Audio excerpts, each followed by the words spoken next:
तो अब हम देख सकते हैं कि हमारे पास दोनों ड्रॉप डाउन्स में वैल्यू आ रही है।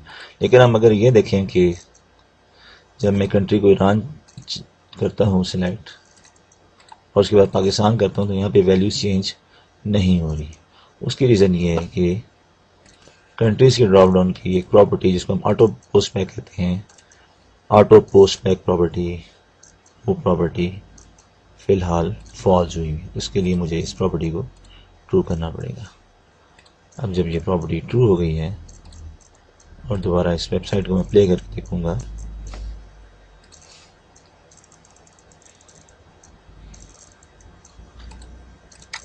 अब मैं देख सकता हूँ कि जब भी मैं वैल्यू को चेंज करता हूँ तो नीचे सिटी की वैल्यू भी चेंज हो रही है।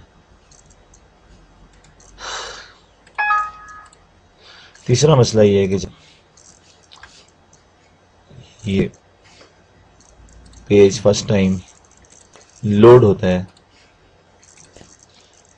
तो हम देख सकते हैं कि जब ये पेज फर्स्ट टाइम लोड हुआ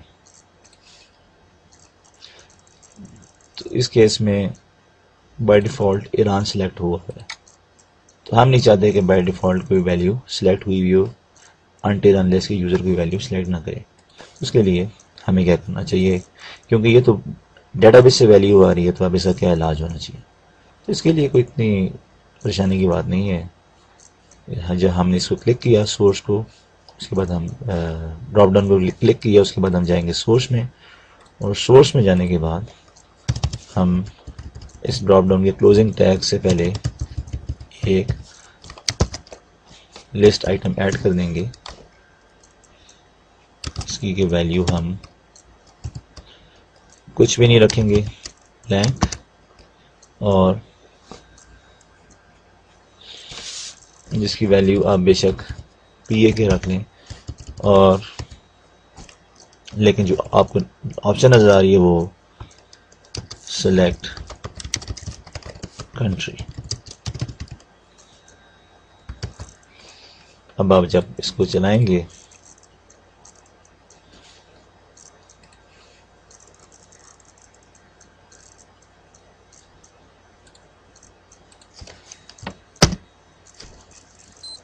तो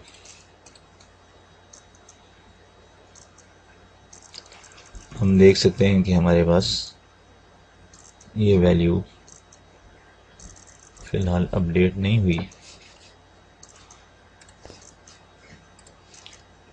ये हम पेज को रिफ्रेश करवाते हैं, दोबारा से चलाते हैं।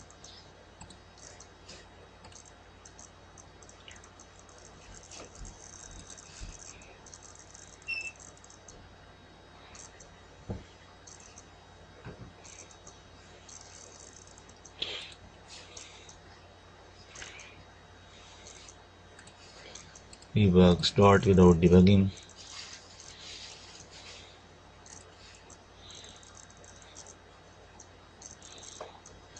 तो ये चीज़ भी नहीं चली, इसके लिए हमें कोई दूसरा सोल्यूशन करना पड़ेगा।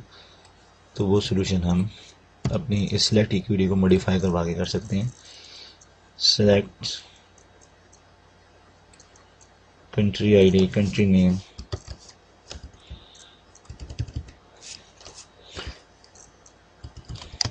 हम इस क्यूरी को यहाँ से यहाँ तक कॉपी कर लेते हैं। उसके बाद दोबारा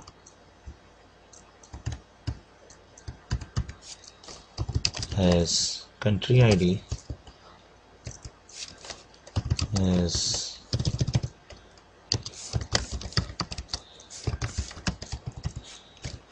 select value को हमने यहाँ पे रख लिया, as country name, और उसके बाद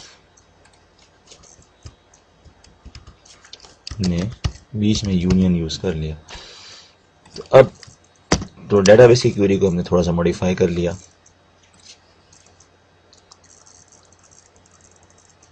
अब हम देख सकते हैं कि जो हम करना चाह रहे थे वो हमें अचीव हो गया।